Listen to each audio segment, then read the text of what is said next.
Can I ask you a question? Have you ever used Google Maps? Nakagamit ka na ba ng Google Maps? Of course, you have. Imagine getting into your car,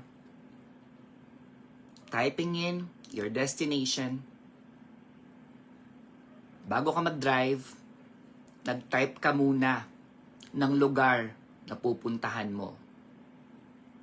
And then suddenly, Google Maps suddenly says, "Sorry, I can't give you directions because I don't know where you're starting." Sounds ridiculous, doesn't it? Before it tells you where to go, it first needs you and to know where you are. Bago nito sabihin kung saan ka makakarating, kailangan muna nitong alamin kung saan ka manggagaling. You know, I think our financial life works exactly the same way. Ganun din pagdating sa ating kaperahan. Many of us dreams, I want to become debt-free. Gusto kong mabayaran lahat ng mga utang ko. I want to save more. Gusto ko pang taasan ang ipon ko. I want to invest. Gusto kong mag-invest. I want financial freedom. Gusto kong maging mayaman. Those are wonderful goals. But before we talked about where we're going, there is one question we need to answer first. Where am I today? Not where I wish I were, not where I hope to be next year, but where am I today? Nasaan ako ngayon? Ano ang kalagayan ko ngayon?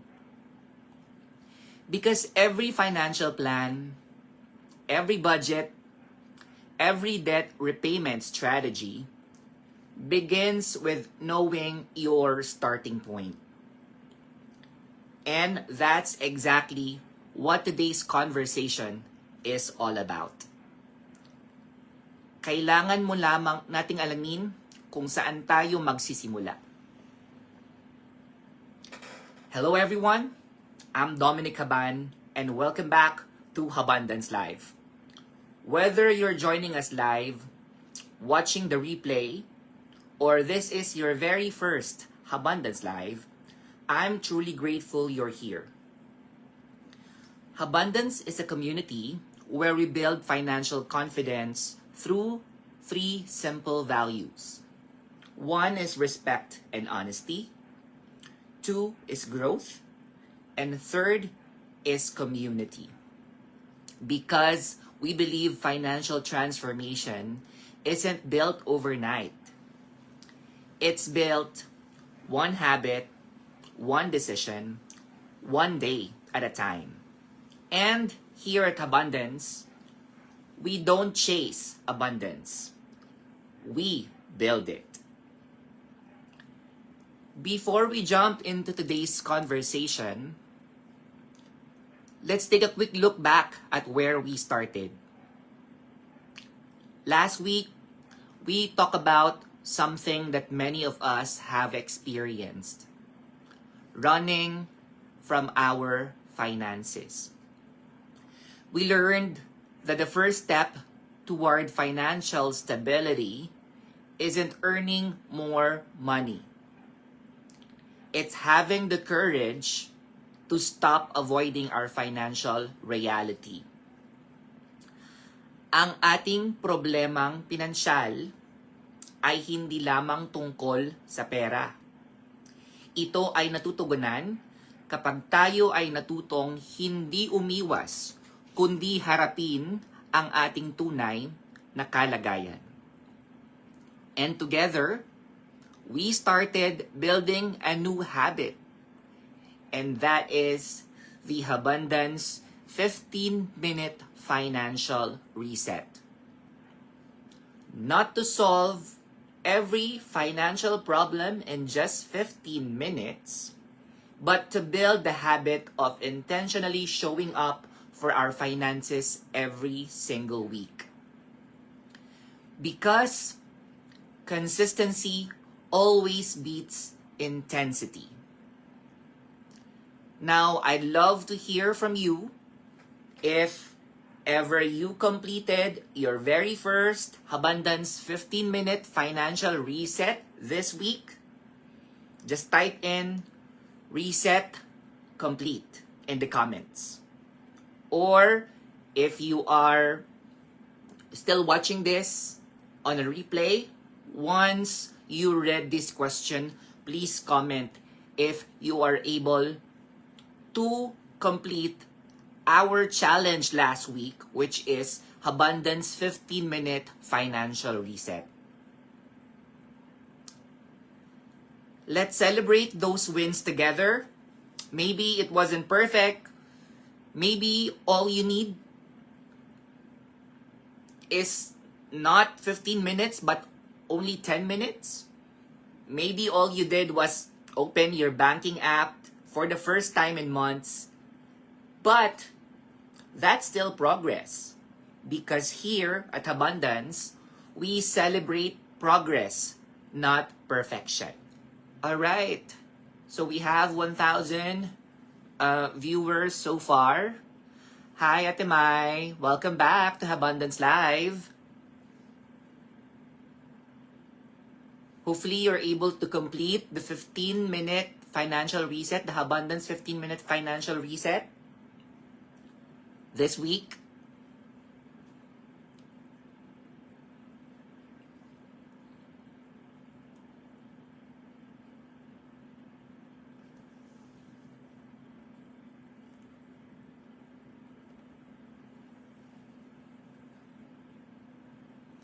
Alright, so if you did your 15-minute financial reset, then congratulations, great job. I am so proud that you're doing it because every small step matters. And if today is your first Abundance Live, and if you're watching this on replay, or you weren't able to complete last week's financial reset, don't worry. You're not behind. You're simply joining us at a different point in the journey. I'd encourage you, after today's session, to watch episode 1 on our YouTube channel. That's where we introduced abundance, our 3 core values, and the Abundance 15-minute financial reset, which will continue to be one of our foundational habits throughout this journey.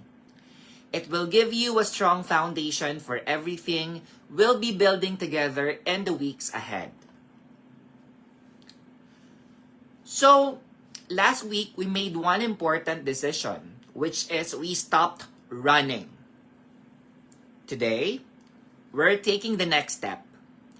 Because once you've decided to face your finances, the next question becomes, where do I actually stand? Not to judge yourself, not to compare yourself with anyone else, but to replace assumptions with clarity. Because clarity leads to confidence, and confidence leads to better decisions. Kailangan lang nating malinawan kung ano ang tunay na kalagayan natin sa ngayon, lalo na sa aspetong pinansyal o kaperahan, upang mas may kumpiyansa tayong makagawa ng mga sarili nating desisyon sa buhay. And by the end of today's conversation, my hope is that you'll have something incredibly valuable. Not a perfect financial plan, not all the answers, just an honest understanding of where your financial journey begins. Because every journey, from financial survival to financial stability, begins with one honest starting point. So, let's build it together. So let's start with a simple question. When someone asks you, how are you financially? How do you answer? Kapag may nagtanong sa'yo o tinanong ka kung ano ang iyong kalagayan sa aspetong pinansyal or pagdating sa pera, ano ang iyong kasagutan? So maybe type in the comments what comes to your mind, or what is your usual answer? Alright, then maybe you say, I'm doing okay. Okay naman ako. Or you will say, I'm surviving. Eto, nakakaraos naman. Buhay pa naman kahit papano. Or you could say, things could be better. Pwede ko pang pagbutihin ito. Or maybe, I'm just honestly not sure. Hindi ko talaga alam, sa totoo lang. The truth is, most of us answer that question based on how we feel. Ang mga sagot natin ay base sa ating mga nararamdaman.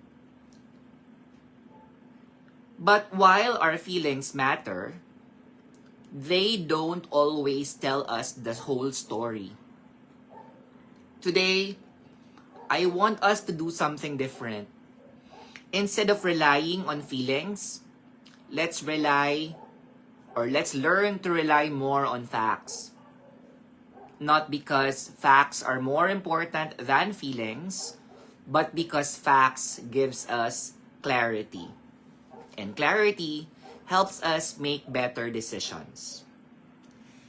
Simulan nating maghanap ng mga katunayan upang mas malinaw ang ating mga pagpapasya kesa sa puro hugot or mga nararamdaman lamang natin. Here at Abundance, you'll notice that I like creating or introducing simple frameworks. Not because life is complicated, not because complicated ideas become easier to remember when they're organized.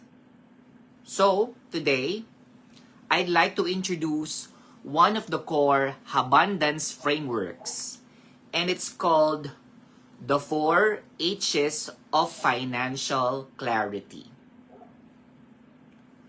Whenever you feel financially lost, whenever you're unsure where to begin, always come back to these 4 H's. They'll always help you find your starting point. Gamitin mo lamang ito upang ikaw ay makapagsimulang muli. So what are those 4 H's? The first H is harvest. In Tagalog, ani. Why harvest? Because every harvest begins with planting and hard work. In the same way, your income is the harvest of your effort. Whether you're employed, running a business, freelancing, or earning from multiple sources, this is where your financial journey begins. Lahat ng klaseng kita sa buhay mo na pwede mong anihin. That is all within this bucket, harvest. So, ask yourself, how much money comes into my life every month? Magkano ang perang kinikita ko kada buwan? Not because income measures your worth, but because it fuels every financial goal you hope to achieve. No harvest means nothing to distribute. So that is the first H. The second H is household. In Filipino, it's sambahayan. This represents the cost of living your life today. Your rent, your mortgage, utilities, groceries, transportation, insurance, phone bills, school expenses, lahat ng iyong pinagkakagastusan sa pang-araw-araw na buhay. Everything that keeps your household running. Here's something I always remind myself. Every money, every peso or dollar has an assignment. And when we know where our money is going, we become better stewards of what we've been entrusted with. So, ask yourself, what does it really cost to live my life each month? Magkano nga ba ang nagagastos ko para mabuhay buwan-buwan? The third H is hurdles. In Filipino, balakid or mga hadlang. Now I chose this word very intentionally. I did not call it failures or mistakes, because that does not define who you are. That is simply one of the hurdles on your financial journey. Some hurdles are small, some are bigger, but hurdles are meant to be overcome. Not feared, hindi mo dapat ito katakutan. Not ignored, wag mo na itong ipagbaliwala or wag baliwalain. Bagkus, you have to overcome it. So, write down every financial obligation you have. Your credit cards, your personal loans, housing loans, car loans. If you have buy now, pay later, or SP later, or whatever buy now, pay later schemes that you are into right now, anything that you owe, lahat ng mga pinagkakautangan mo. Because once we can see the hurdle, we can start planning how to get over it. So lahat ng mga bagay na nagiging balakid o hadlang para makamit mo ang financial freedom mo or upang maging maayos ang iyong pananalapi or kaperahan, lahat ng mga klase ng utang mo sa buhay. Of course, maliban lamang sa utang na loob. And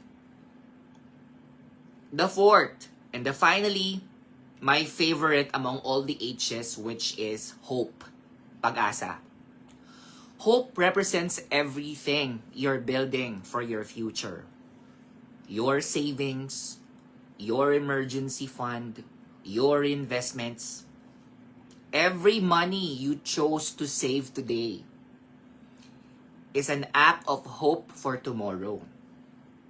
It's you saying, I believe my future is worth preparing for. Maybe your hope is only a few hundred pesos today. Maybe it's much more. But wherever you are, celebrate it. Because hope is not measured by how much you've saved. Hope is measured by your decision to keep building. Ito yung mga bagay na nagbibigay pag-asa para maging masagana at mabuti ang iyong kinabukasan. And again, if I have to translate that in Filipino, ang pag-asa ay hindi nasusukat kung magkano na ang iyong naiipon. But, ang pag-asa ay sinusukat ng mga desisyon mo na ginagawa mo pang araw-araw. So now, let's take a step back. Let's take a look at those 4 H's.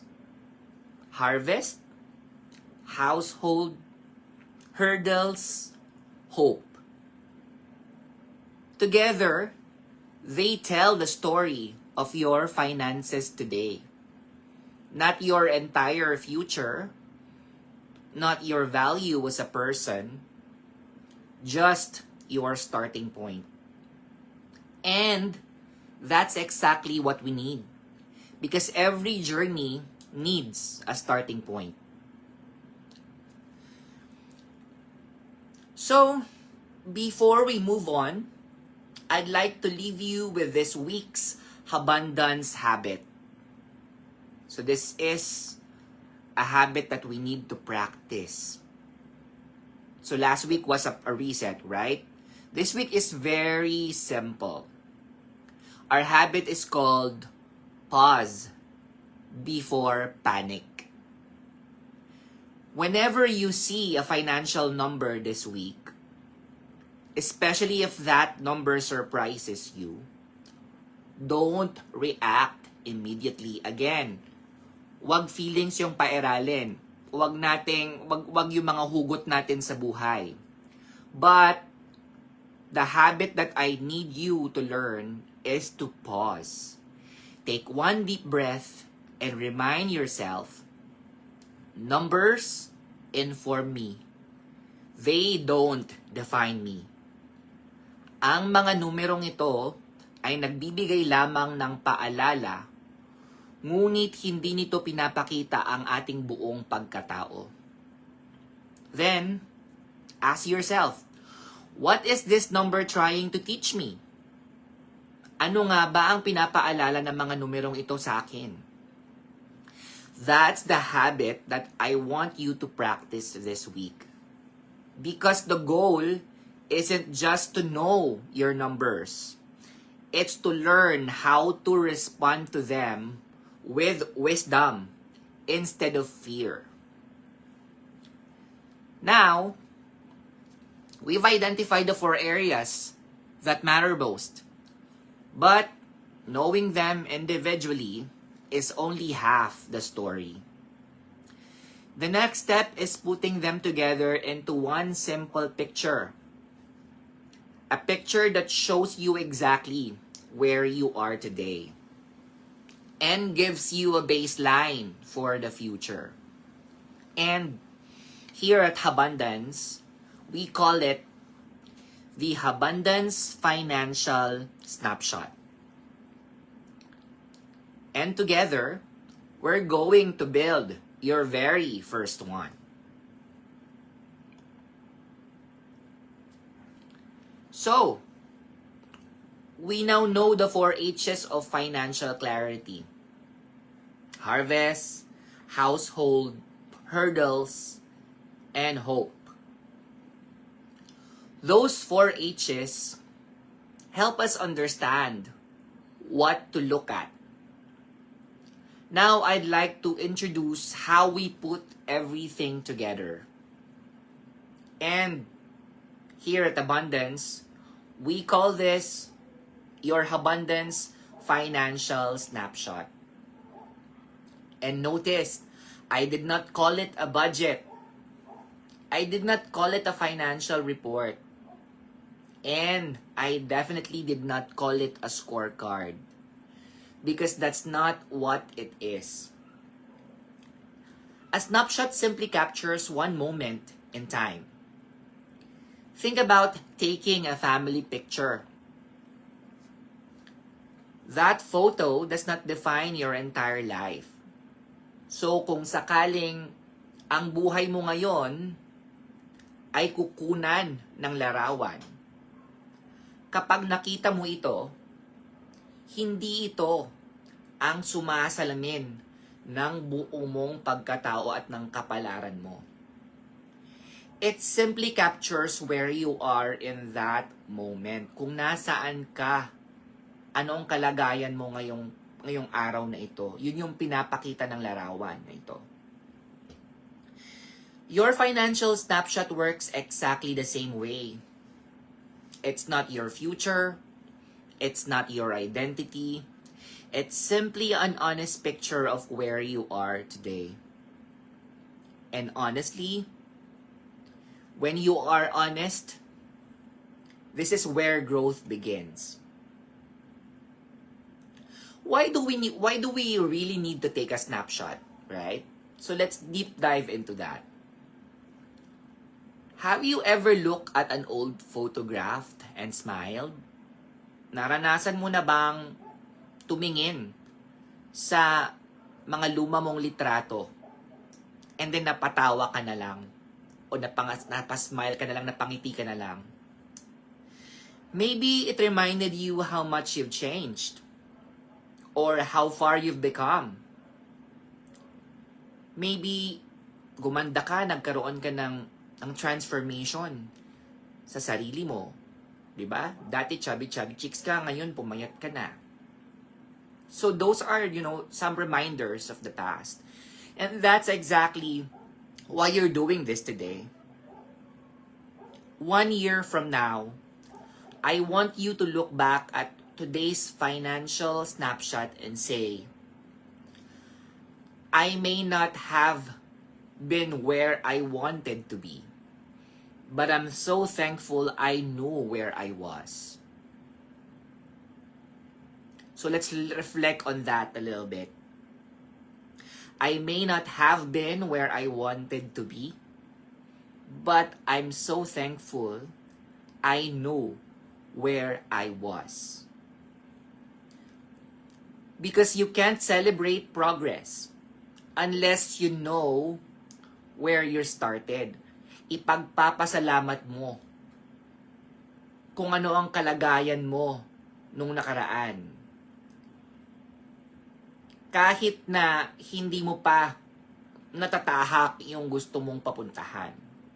Pero knowing kung saan ka nagsimula at kung ano yung pwede pang ipagbago ng buhay mo, then that's already a win.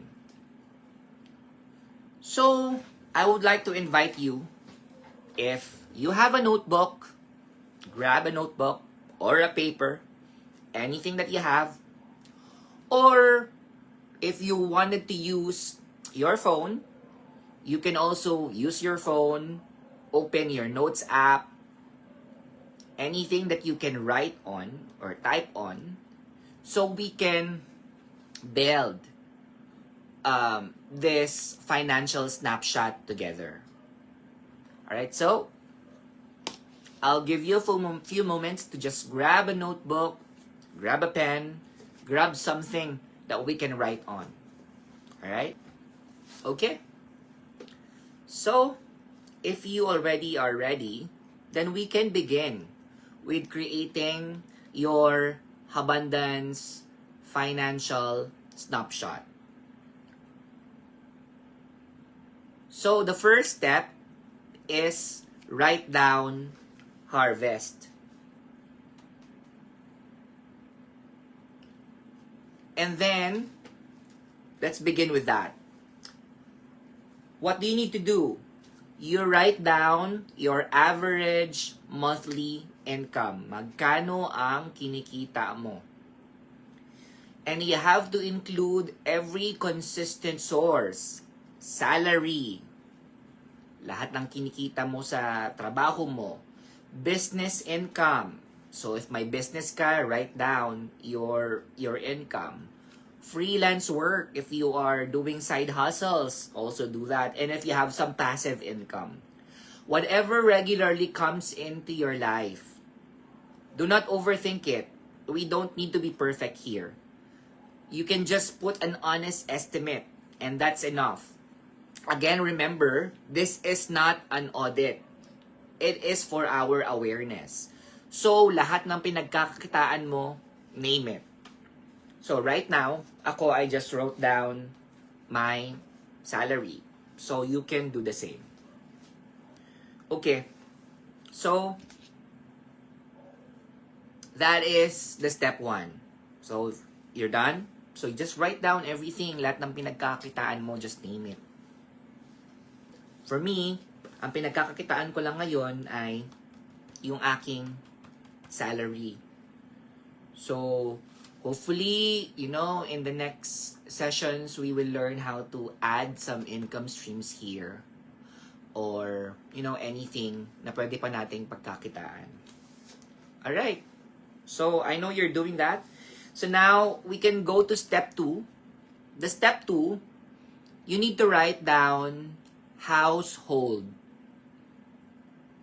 Oh, by the way, I did not mention if you have only one paper, then maybe you divide that into 4. Or if you have ample space, then you can write down, a sheet of paper for the harvest, and then now another sheet of paper for your household. So now what is household? Right? Household, let's take a look at it. What does it cost to live your life every month? You think about your essentials first. Your housing, if you're renting, right? Or you're paying your home mortgage, your utilities, your food, your transportation, insurance, phone bills, internet bills, education bills. Then think about everything else, right? Subscriptions, dining out, entertainment, online shopping. Just write down your best estimate. Again, you don't have to be perfect. All you have to do is just put an estimated number. And, today we're just simply discovering, those assignments because we have to really assign every peso, every money that we have in each of those household items that we have. So, lahat ng gastusin mo, gaano man kaliit ito or kalaki ito, just write it down. So for me, of course, I wrote down the rent, and then my internet bills, my if you're paying for your share of food, or if you are also, if you have anything else, your allowance, your electric bills, your phone bills, your water bills, any bills. So write down everything that's essential first. So those are the essentials.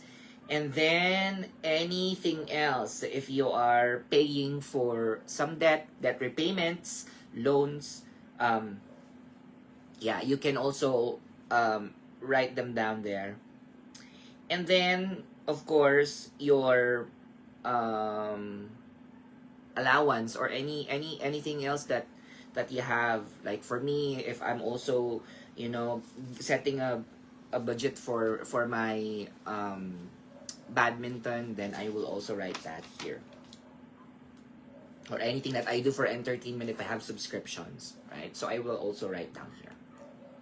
Okay? So that is the second step. So that's for household. But we can continue with step 3. Step 3 is called hurdles. Now, moving to hurdles, this may be the hardest part.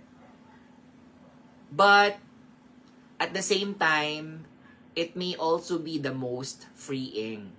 Ito yung makakapagpalaya talaga sa'yo.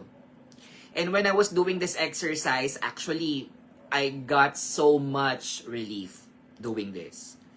So now, this is your time to write down every financial obligation you currently have. Credit cards, personal loans, housing loans, vehicle loans, your buy now, pay later, any money that's borrowed. So money borrowed from family or friends, don't leave anything out. Not because we're trying to make ourselves feel bad, hindi para ma-feel bad ka, that's why you're listing down all these. But because hidden hurdles are the hardest ones to overcome. So once they're visible, you can make a plan. Lahat ng mga utang mo, maliit man yan o malaki, you have to write it down. Okay? So, earlier kanina, 'di ba, parang nung we're doing the household, at least for my case, is I'm paying for my debt, so I list down something for my debt repayments and the household, right? But at the same time, I also put my debts, lahat ng klase ng utang ko, in the hurdle side. So if you are also doing the same, nagbabayad ka ng mga utang mo, then write it down in the household also. And then for if you're not paying your debts yet, but you have a lot of debts, then just write down everything, no matter how small or big that is. It's essential for you to write it down. So, lahat ng microloans mo, kung meron kang online app loans, lahat ng yan, o kung may pinagkakautangan ka mang iba, write down everything that you have. Okay? So, that is our third step for hurdle step, or the third H. And now, finally, my favorite, which is hope. That's my favorite H's because, that gives you the hope for tomorrow. Dito ka magkakaroon talaga ng pag-asa. So, how much have you already set aside for your future? Kung may savings ka, emergency fund, investments, retirement, even if the amount feels small, gaano man ito kaliit or kalaki, just again, put it down, be honest, write it down. Never underestimate the power of a small beginning. Kung meron ka bang alkansya at doon mo nilalagay yan, just write it down. Every tree begins as a seed. Every financial future begins with one intentional decision. Hope grows. 1 peso, $1 at a time. So, lahat ng mga ipon mo, whether kung may alkansya ka man, savings sa bangko, retirement, investments, you have to put it here. So, ako, in my case, I depleted my savings, so wala akong ilalagay na savings here. But, luckily, I have a retirement plan. I enrolled in a retirement plan in my company. And so, meron akong nasulat dito. So, yun yung mga sinulat ko dito. And then, anything na mga ipon-ipon ko, mga barya, sinulat ko din dito. So, yun. Kahit pa paano meron akong naisulat. Pero kung wala ka talagang ipon, it's okay. You can just write down 0, right? So, and then we can discuss that, later on, right? So, I'll give you time. Just do that. So, hopefully, you have completed those 4 H's. Now, I know, because I did this exercise, and sometimes, you can feel overwhelmed with what you see, especially in different sections or some sections, some H's there, especially if you're looking at hurdles. Yeah. So, again, let's practice our habit for this week, which is pause and do not panic. Pause and do not panic. So now, take a deep breath and look at your financial snapshot. Don't rush. Just look into it. This may be the first time you've ever seen your finances in one place. Maybe you're encouraged. Ay, hindi naman pala ganun kalala yung sitwasyon ko ngayon, right? So may pag-asa pa ako. Or maybe you're surprised. Hala, laki na pala, dami ko na palang savings. So, wala dapat akong inaalala, right? Or, surprised in a way that you are overwhelmed. Feeling overwhelmed, oh my God, ang dami ko palang bayarin, ang dami kong utang, hindi sapat ang aking kinikita. But, whatever you're feeling, it is okay. Because before, we said, it's okay not to be okay. But, again, it's okay to feel that way. Let's acknowledge that feeling. But, don't let your feelings take control over you. Because today, it's not about changing your finances. Hindi natin babaguhin yung problema mo sa pananalapi overnight. Today, it's more of understanding them. So, kailangan lang natin na maintindihan ito. Kailangan lang natin ng kalinawan. Alright? One of our abundance values is respect and honesty. Most people think that means being honest with other people. Yes, it does. But it also means being honest with yourself, with ourselves. And that's exactly what you've done today. You're just being honest. You've respected yourself enough to tell yourself the truth. So ano nga ba ang katotohanan? Ano ang iyong kalagayan ngayon? And that's something to celebrate. Because honesty is not the end of the journey, but it is the beginning. Ito lamang ang simula. So today, I'd like to officially welcome you to one of the foundational abundance tools. And that is your abundance financial snapshot. This isn't something that you'll complete once. So, hindi lamang ito, sinulat natin and then we forget about it, right? Hindi lamang ito one-time event sa buhay natin. Okay?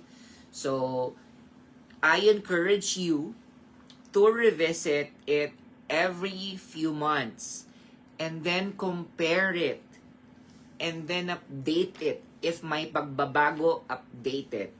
And then celebrate how your harvest grows. How your household becomes more intentional. How your hurdles become smaller. Paano mo napapaliit yung utang mo? Celebrate that. And celebrate every peso, every dollar that you save or you paid for. And how your hope continues to grow. Because that's how you'll see progress. Not by guessing, hindi sa panghuhula, but by measuring. Alam mo, I would like to share a story. Before I did this exercise and before I even, come up with a brand for this tool for abundance, right? I was also overwhelmed. Like, magkano nga bang pinagkakautangan ko ngayon? And sapat ba talaga yung kinikita ko? Bakit hindi ko talaga maplano yung pera ko? Hindi ko alam kung saan ko ginagastos yung pera ko. Everything, you're just guessing. It's a guessing game for you, right? And what happens is, whatever you put into your wallet, yun lamang yung nilalabas mo na pera. You're not thinking about everything else. And then, patuloy kang nagbabayad, hindi mo siya minomonitor, right? But this tool will help you, give you that clarity. Kung hindi ka ba nakakabayad ng utang ngayon at masyado mong iniisip yung mga utang mo, kapag nagkaroon ka ng kalinawan at sinulat mo ito sa isang papel or sa isang notebook, and I recommend to have you for you to have a journal. Later on, we'll build a tool and then I will give you access to that in the future so that you can update that in your own free time. Especially when you are reflecting with your own finances as well, and have that money date with yourself or with your partner, then you can use that tool in the future. But for the meantime, we don't need any fancy tools. All we need to have is a paper, grab a notebook, grab a pen, just write down. Use those 4 categories: your harvest, your household, your hurdles, and your hope. And just get clarity that you need. And I told you earlier, this is a freeing exercise talaga. Ang sarap sa pakiramdam na malaman kung nasaan ka ngayon. Kahit gaano man sa tingin mo kapangit ito dahil ang dami mong utang. Pero at least, mapaplano mo na ngayon yung buhay mo. Kung gusto mong, magkaroon ng financial freedom, kung gusto mong yumaman, then you have to get clarity of where you are today. And that is so much like a big win for you. And I want you to celebrate that too.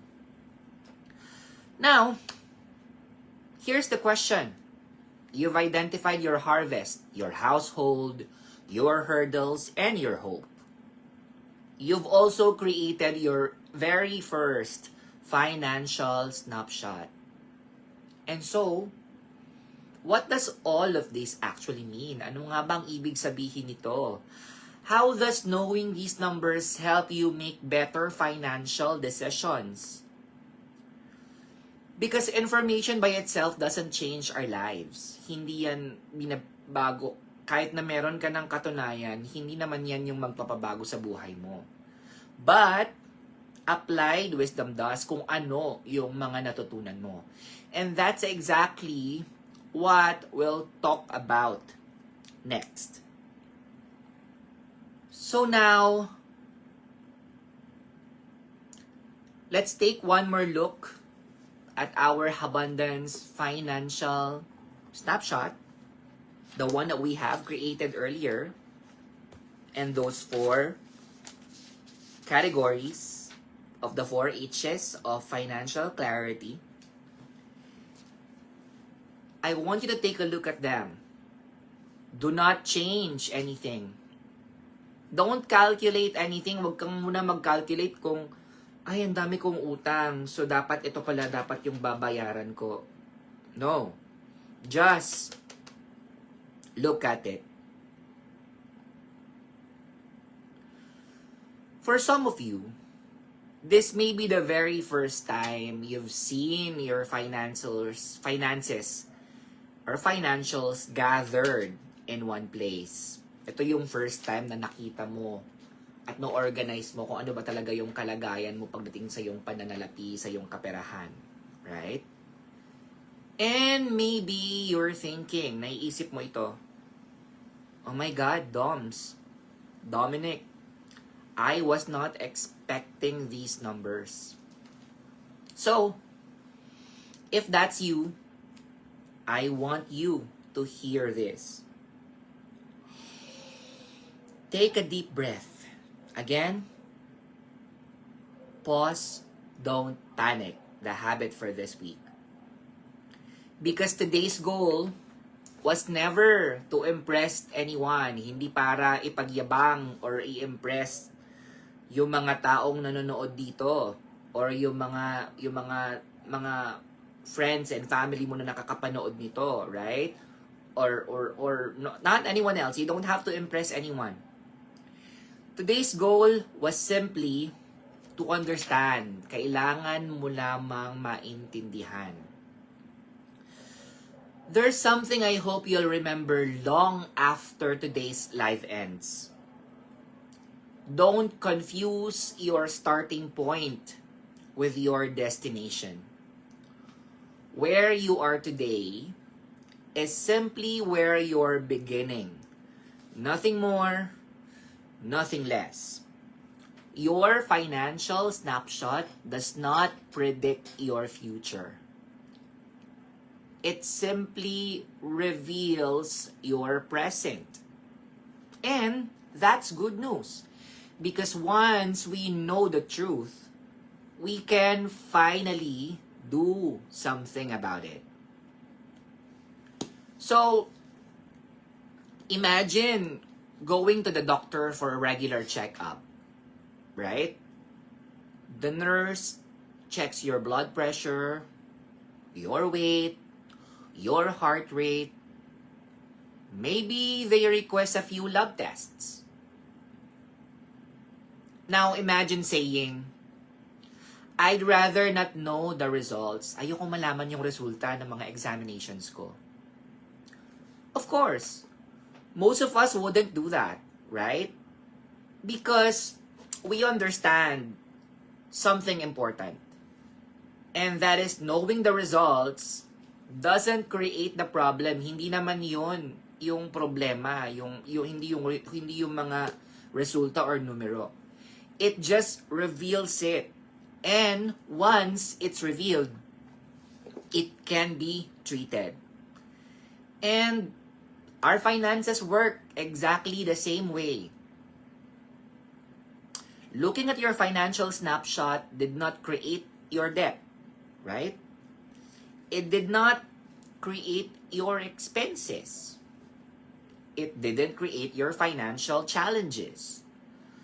Those things were already there, even before you started. So, today, you simply choose to see them honestly. And that takes courage. Here at Abundance, I want you to remember this principle. Awareness creates control. Why? Because we can't improve what we refuse to acknowledge. Hindi natin mababago ang mga bagay na ayaw nating harapin or ayaw nating tutukan, ayaw nating intindihin. When we avoid our finances, our imagination usually makes things worse than reality. But when we understand our finances, something changes. We stop guessing hindi ka na nanguhula ngayon. We stop assuming. And we stop reacting emotionally. Nababawasan yung mga hugot mo. Lahat ng mga anxiety mo. Kasi nga may kalinawan na yung problema mo. And we start making intentional decisions. Saan ko ba ngayon gagamitin ang pera ko? Awareness does not instantly solve our problems. But it gives us control over our next decision.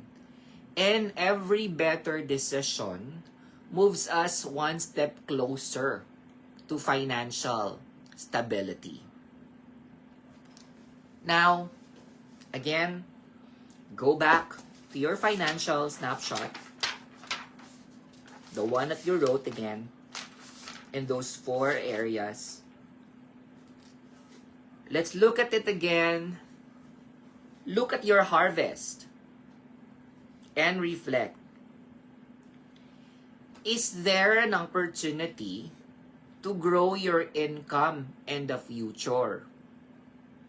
Meron bang oportunidad or mga pagkakataon na pwede mong palaguin ang iyong kita? And then look at your household. Are there expenses that no longer reflect your priorities?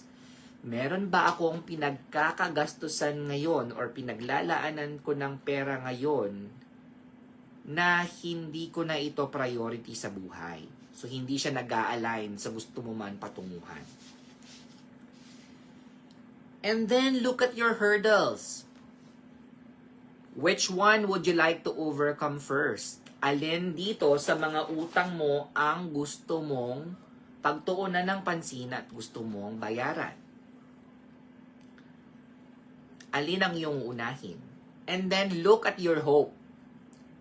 And then ask, how can you continue growing it? Paano mo ito palalaguin? 1 peso, $1, 1 week, 1 day, 1 decision at a time. Right?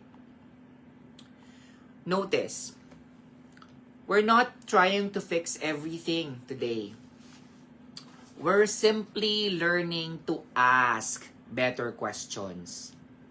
And better questions lead to better decisions. If we go back to our questions earlier, right? If you try to reflect, you start to think, are there opportunities out there? So it opens your mind. So rather than, continuously avoiding, denying, or in denial of your current state, you're now open to how you can change your current state, right? So, by asking better questions so that we come up with better decisions, right? So now you can reflect, oh, ito yung mga gastos ko ngayon, ito mga pinagkagastosan ko, hindi naman ito makabuluhan. So you have to cut them down. There's that intentional decision to cut them down. Or even for your hurdles, then I have to start off paying my debt, especially kung malalaki ang interest ng mga to, then you have that intention to paying them off. And then lastly, hope. Paano mo ngayon patuloy na palalaguin yan para nang sa gayon marating mo yung gusto mong destination sa buhay, which is maging mayaman, maging malaya pagdating sa pananalapi, right? So now, you know,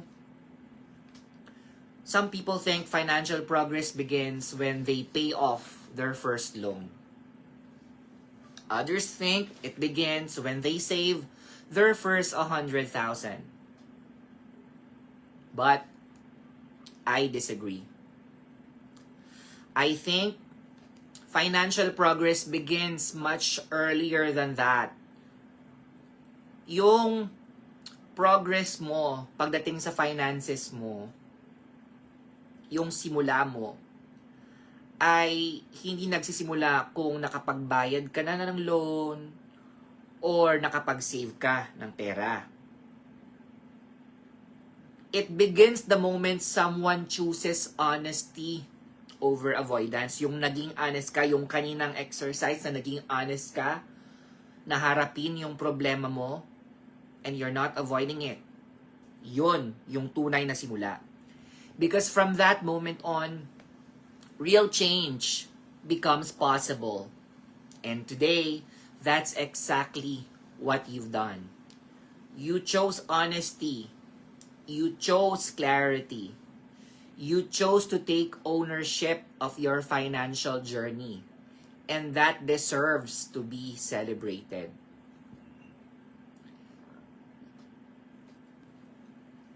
Before we end today's teaching, let's talk about this week's abundance habit, which I already told you. So last week, our abundance habit was the abundance 15-minute financial reset. Today, our habit, abundance habit, is pause before panic. This week, I want you to notice your reaction whenever you see a financial number, whichever makes you uncomfortable.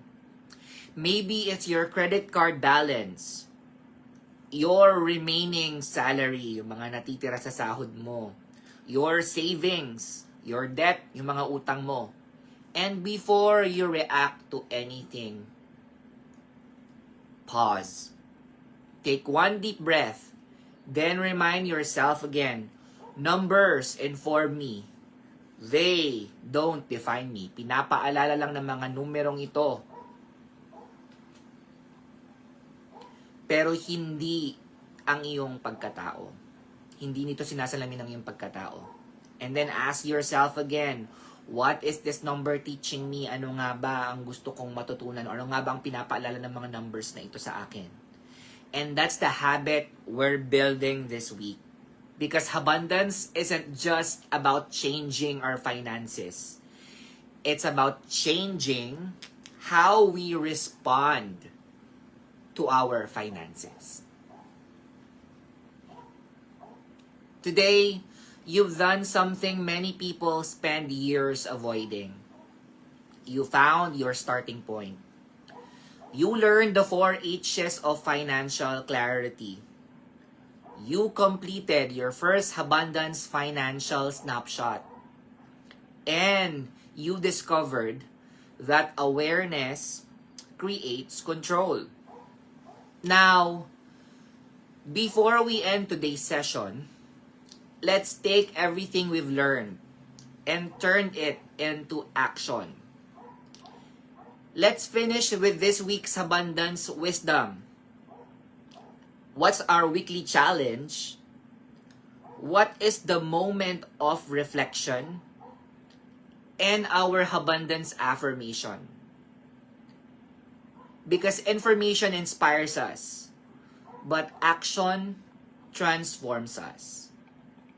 So, yung mga binanggit ko, those are our core, the abundance core.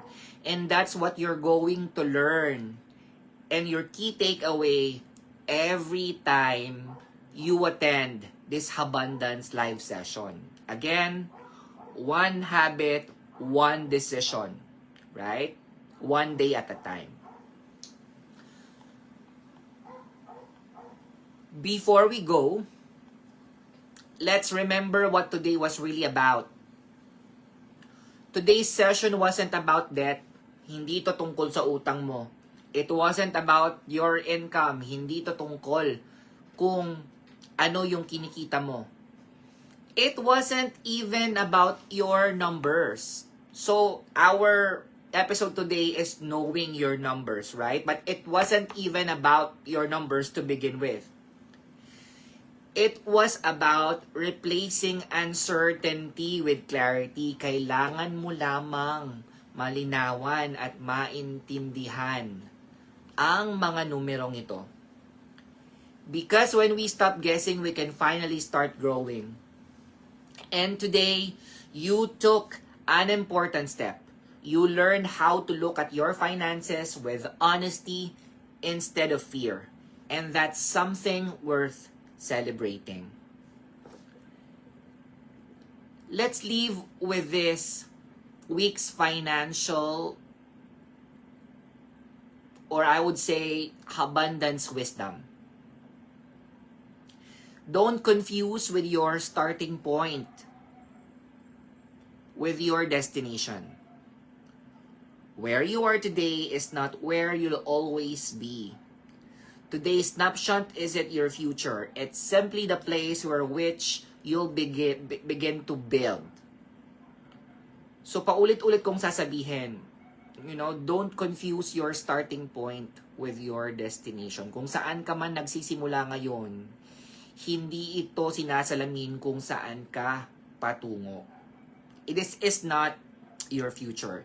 Dito ka muling babangon. Dito ka muling magsisimula. And remember this principle throughout the week. Awareness creates control. When you're aware, we make wiser decisions. When we ignore our finances begin making decisions for us. Awareness doesn't eliminate every problem overnight, but it gives us the power to take the right next step.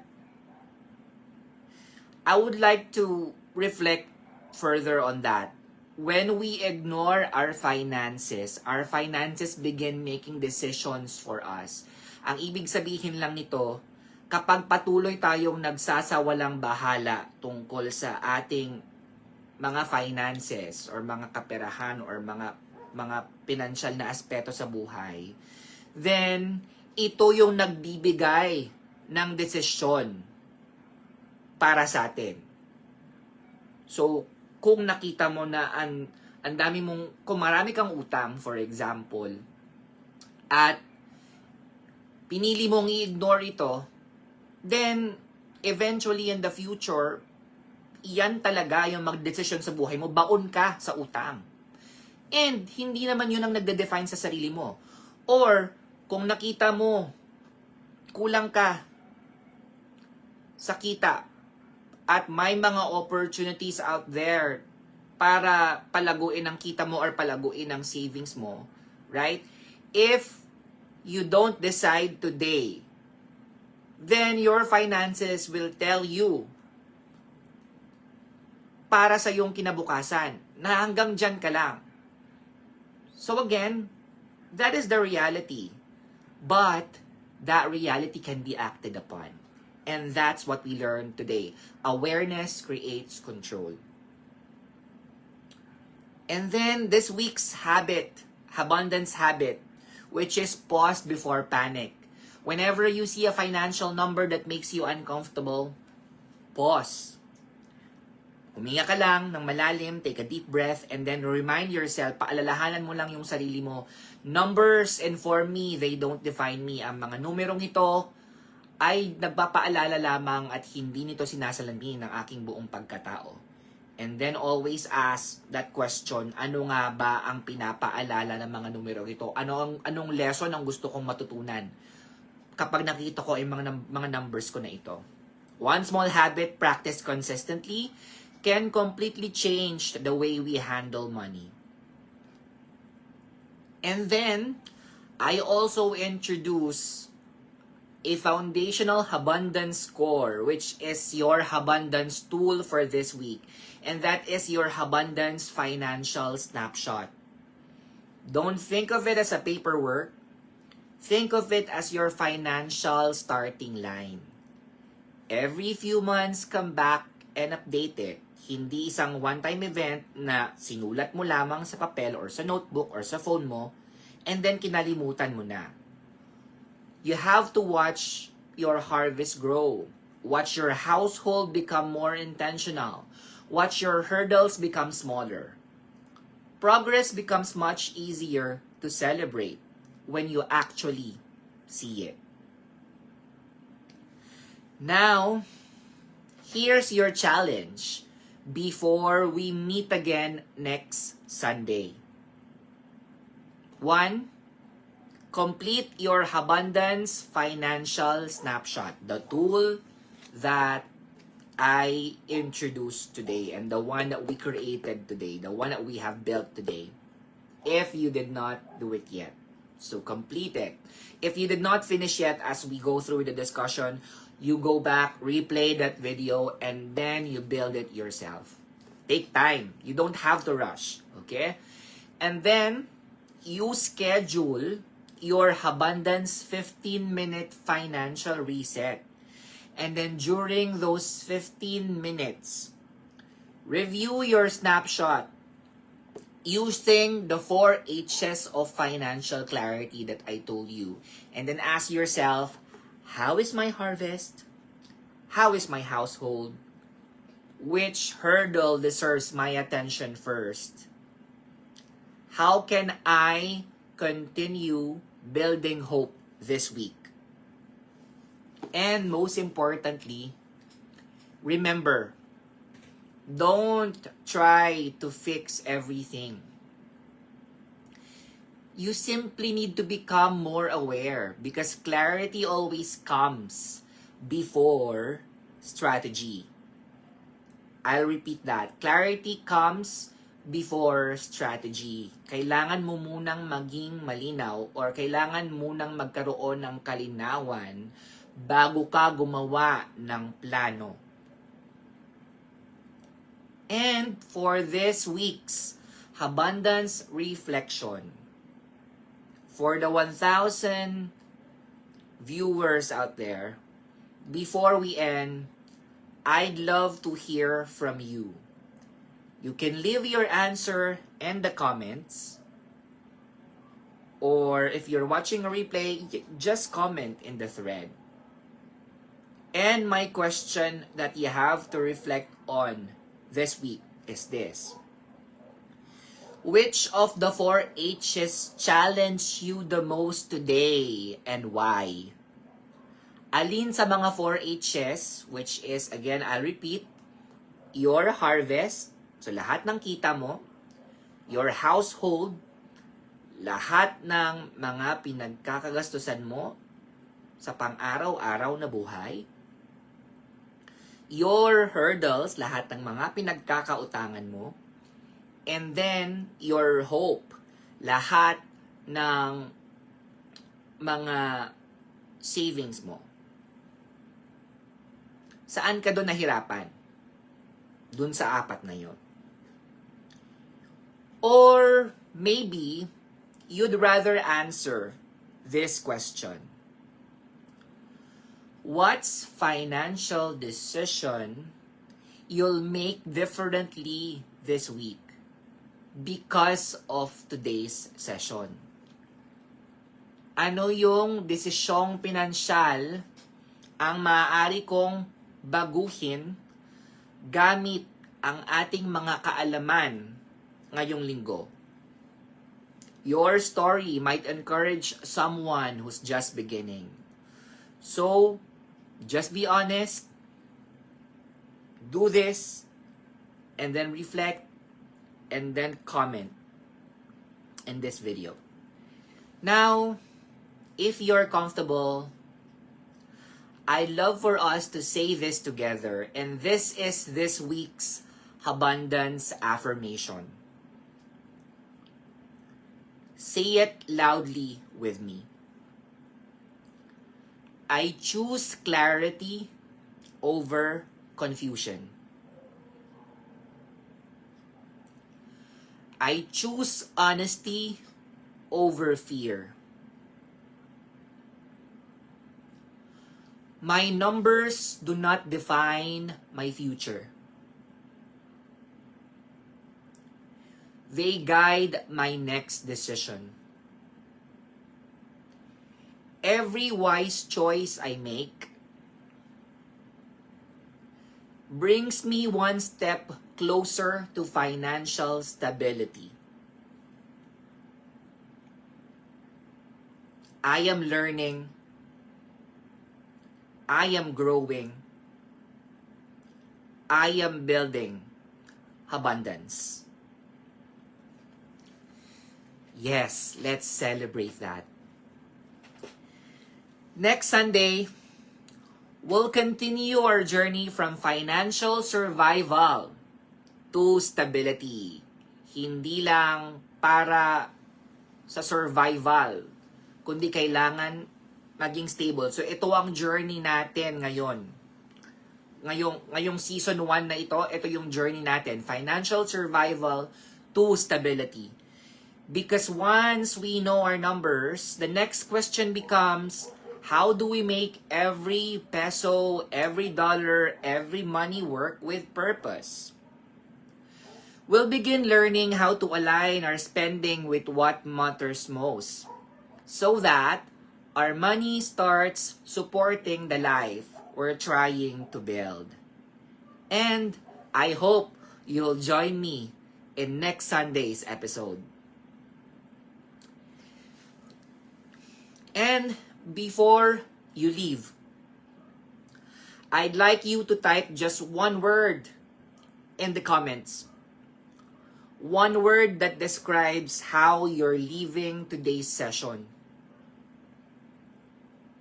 Maybe it's hopeful, clear, you are encouraged, you are ready, and you are motivated. Or maybe it's a completely different word. Whatever comes into your mind, I'd love to read your responses, because that's what abundance is all about. Growing together, learning together, building together. So, if you're watching, you write down those words, affirm it, that's how you felt for today's session.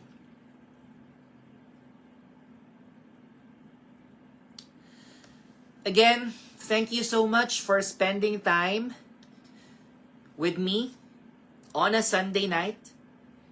If today's session encouraged you, consider sharing it with someone who might need this. And if you're watching the replay on YouTube or on Facebook, don't forget to follow and subscribe so you don't miss the next Abundance Live. Until next week, remember, financial stability is not built in one big decision. It's built through small, wise decisions made consistently over time. And here at Abundance, we don't chase abundance. We build it. One habit, one decision, and one step at a time. God bless you. Take care. And I'll see you next Sunday.